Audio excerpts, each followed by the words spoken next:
C'était une relation un peu toxique. Si une copine vit ça, tu lui dis cours tout de suite, lui réponds pas, bloque-le. Salut Brut, c'est Camélia de Mima by Camille avec Spotify et aujourd'hui on va parler de dark romance.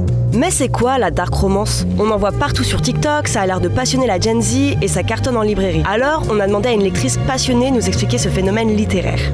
La différence entre la romance et la dark romance, c'est que la romance c'est doux, c'est réconfortant, on parle de meet cute, c'est mignon. La dark romance, c'est sombre. On parle de danger, d'interdit, de toxicité, de relations hyper compliquées. C'est pas forcément ce qu'on cherche dans la réalité, mais c'est exactement ce qu'on cherche dans la fiction. La première dark romance que j'ai lue, c'était Hunting Adeline de H.D. Carlton. J'ai pleuré, j'ai crié, j'ai rigolé, j'ai sauté partout. C'est un livre que je relirai plus jamais de ma vie, mais je l'ai adoré, je le conseille à tout le monde. Comment t'expliques que ça ait pris autant d'ampleur, que ça ait aussi bien marché? Je crois que c'est le côté un peu kinky, c'est le côté un peu interdit. En fait, c'est rempli de fantasmes. Dans la littérature, ça existe depuis hyper longtemps. Je pense directement au roman d'Émilie Brontë, qui est sorti en 1847, Les Hauts de Hurlevent. Là, on parle d'une relation qui est pas du tout saine, et dès là, on voit un peu de dark romance. En 2010, 50 Shades of Grey de E.L. James, ça a vraiment ouvert cette porte-là au grand public. Et juste après, il y a des écrivaines qui se sont appropriées ce style-là. Le livre que je suis en train de lire là tout de suite, c'est Lake Stone de Sarah Rivens. Il y a le tome 1 et le tome 2 qui sont dispo sur Spotify. Lake Stone,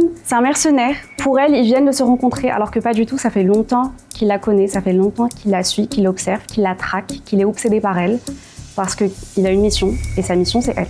Il y a Captive, toujours de Sarah Rivens. Il y a God of Malice, Does It Hurt de H.D. Carlton aussi.